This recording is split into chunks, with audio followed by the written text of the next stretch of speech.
Hello friends, welcome to my channel. So இதில் நான் stitch பண்ண போகிறது என்னென்னா ஒரு டிஐஒய் பென்சில் பவுச்.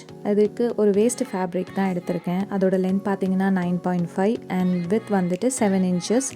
ஸோ இதில் வந்துட்டு கொஞ்சம் திக்காக இருக்கிறதுக்காக கேன்வாஸ் யூஸ் பண்ணியிருக்கேன். அதை வச்சுட்டு அயர்ன் பண்ணிவிடுங்க. இதில் நான் ஜிப் யூஸ் பண்ணியிருக்கேன், ஒயிட் கலர் ஜிப். இது சுடிதார்லலாம் வைக்கிற மாதிரி பெரிய ஜிப் தான். இதோட ரேட் வந்து 10 rupees. ஸோ இதை வந்துட்டு ஃபேப்ரிக்கோட ரைட் சைடில் மேலே வச்சுட்டு அதுக்கு மேலே லைனிங் ஃபேப்ரிக்கை மேலே வச்சுட்டு ஸ்டிச் பண்ணிடணும். டாப்பில் ஸ்டிச் பண்ணும்போது கரெக்டாக மூணுமே கரெக்டாக ப்ளேஸ் ஆகிருக்கான்னு பார்த்து ஸ்டிச் பண்ணணும்.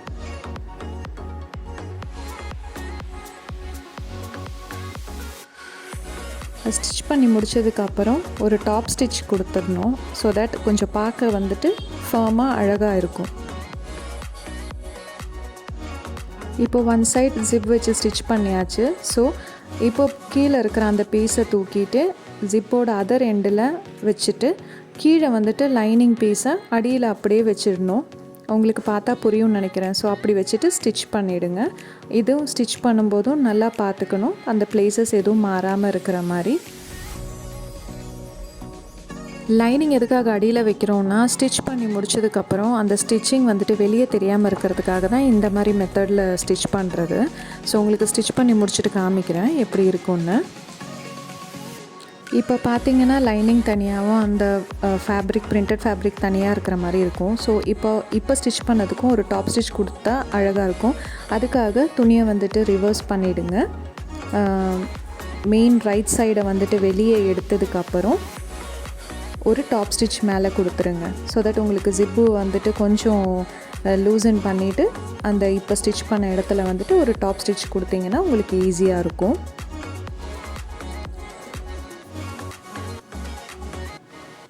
இந்த மாதிரி வந்துட்டு அந்த ஜிப்பை வந்துட்டு கொஞ்சம் லூஸ் பண்ணிவிட்டு நீங்கள் டாப் ஸ்டிச் கொடுக்கலாம். இப்போ பார்க்குறதுக்கு பார்த்தீங்கன்னா ரொம்ப அழகாக இருக்கும். பார்த்தீங்கன்னா மேலேயும் கீழேயும் டாப் ஸ்டிச் கொடுத்தாச்சு. இப்போ அப்படியே நீங்கள் ராங் சைடு வந்துட்டு நீங்கள் எடுத்தீங்கன்னா பார்த்தீங்கன்னா ஸ்டிச்சஸ் எதுவுமே அந்தளவுக்கு வெளியே தெரியாது.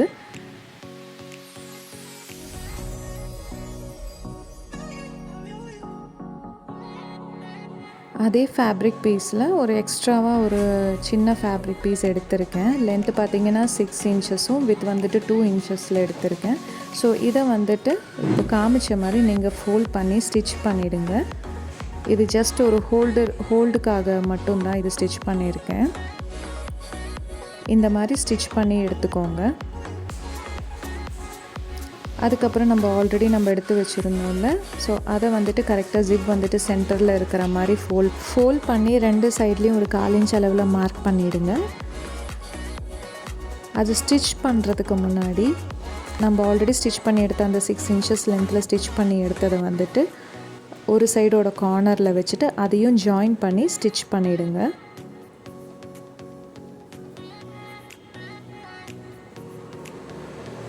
ரெண்டு சைடுமே நான் டபுள் ஸ்டிச் கொடுத்துருக்கேன். ஸோ தட் ஸ்டிச்சஸ் கொஞ்சம் ஃபர்மாக இருக்கும்.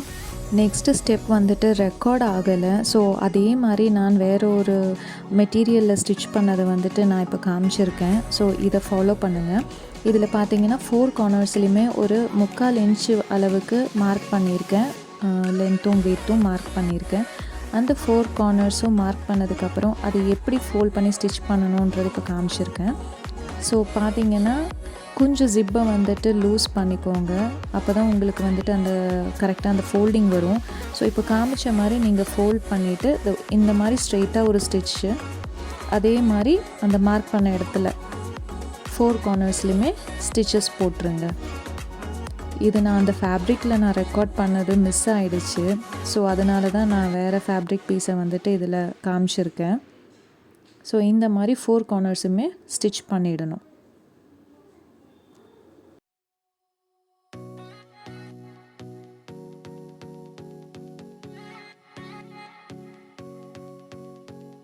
இப்போ 4 சைட்ஸுமே ஸ்டிச் பண்ணி முடிச்சாச்சு. இது இப்போ நீங்கள் ரிவர்ஸ் பண்ணி எடுத்துக்கலாம். அந்த மெயின் பிரிண்டட் ஃபேப்ரிக்கை வந்துட்டு வெளியே எடுத்துருங்க. இப்போ அழகாக அந்த ஒரு ஸ்கொயர் ஷேப்பில் மாதிரி சைட்ஸில் வரும்.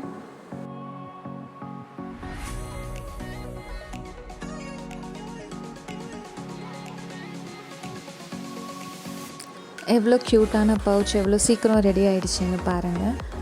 இது நீங்கள் வந்துட்டு பென்சில் பவுச்சாகவோ இல்லைனா இந்த மாதிரி கூட நீங்கள் யூஸ் பண்ணிக்கலாம். உங்களுக்கு பிடிச்சிருக்கும்னு நினைக்கிறேன். உங்களுக்கு பிடிச்சிருந்துன்னா வீடியோக்கு ஒரு லைக் கொடுங்க. அவ்வளோதான், ரொம்ப சீக்கிரமாக இந்த மாதிரி பவுச் நம்ம ரெடி பண்ணலாம். நம்ம கிட்ஸுக்கு ரெடி பண்ணி கொடுக்கலாம். என்ன மாதிரி ஃபேப்ரிக் வேணாலும் யூஸ் பண்ணி இந்த மாதிரி ஸ்டிச் பண்ணி கொடுக்கலாம். பிளெயின் ஒரு பிரிண்டட் ஃபேப்ரிக்ஸ் எந்த மாதிரி இதில் வேணாலும் நீங்கள் இந்த மாதிரி ஸ்டிச் பண்ணலாம். பார்க்க ரொம்ப அழகாக இருக்கும். சேம் மெத்தடில் ஜீன்ஸ் இதுலேயும் நான் இந்த மாதிரி ஸ்டிச் பண்ணேன் பவுச்சு. ரொம்ப அழகாக இருக்குது பார்க்குறதுக்கு.